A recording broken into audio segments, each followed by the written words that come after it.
So welcome to episode 10.5, where I recap 20 minutes of shit that happened. The Great Mediterranean War, which I accidentally lost, the metal software, the save file lost, and other things. So we have this map over here, the map here, the recording was lost, so calm down. As we look over here, we see a lot of things!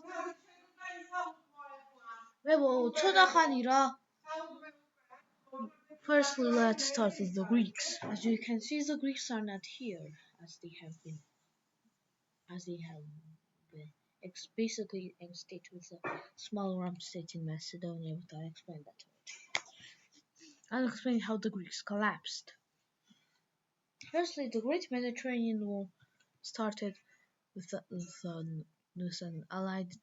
joint invasion of in the east and then the west, with them being encircled. When they had no chance and the brown team collapsed.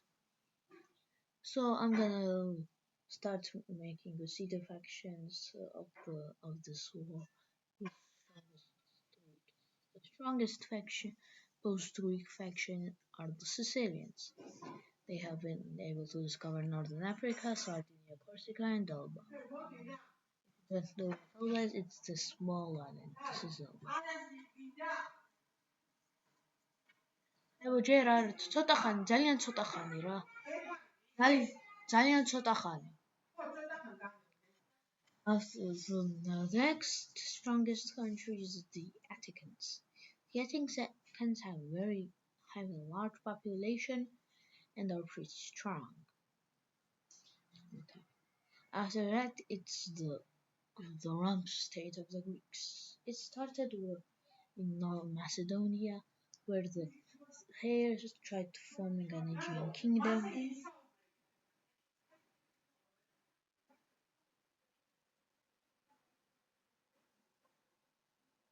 But the Dalmatians drove them away.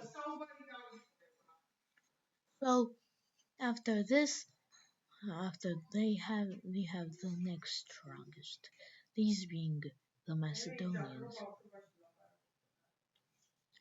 The Macedonians are actually not very weak.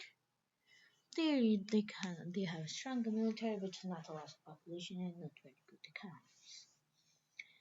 I mean, their capital does pass the trade routes. But nothing really else.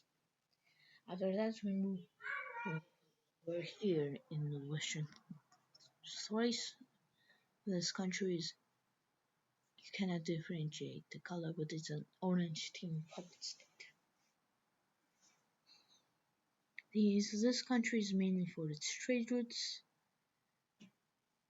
and orange team resources. After that, we move to Epirus.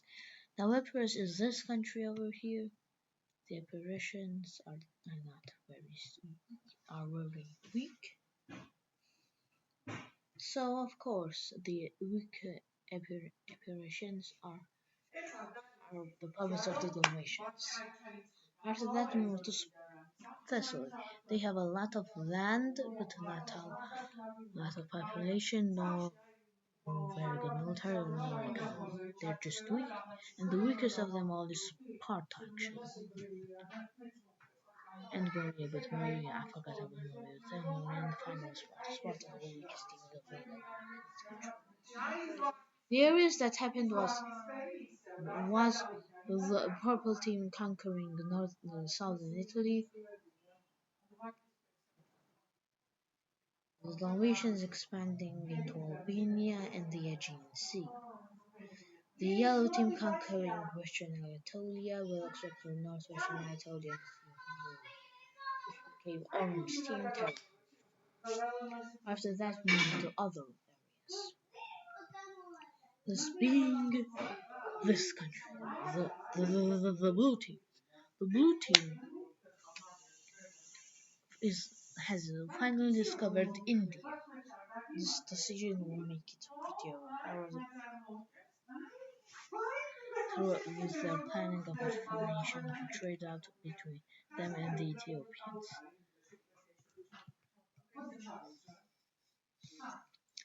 Really, nothing else happened except for the building of a new city over here, which becomes the new capital of the yellow team. So they basically adapted their Syrian roots and become this country centered around Cyprus.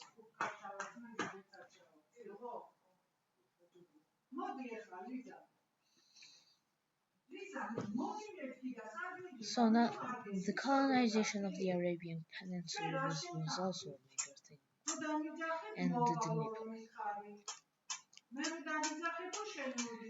By this point, the Orange team controls all of the Black Sea. The Black Sea is incredibly important, so yes, the Black. So by this point, they have monopoly on Black Sea trade. So I'll show you the trade routes. As you can see, there are three trade routes on the Black Sea. There's the Orange trade route, which the Black Sea areas are completely ruled by the Orange team.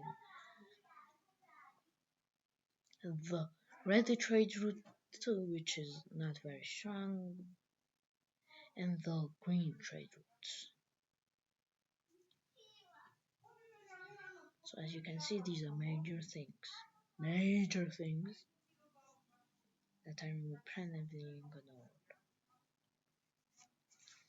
So with this, I'll end episode 10.5.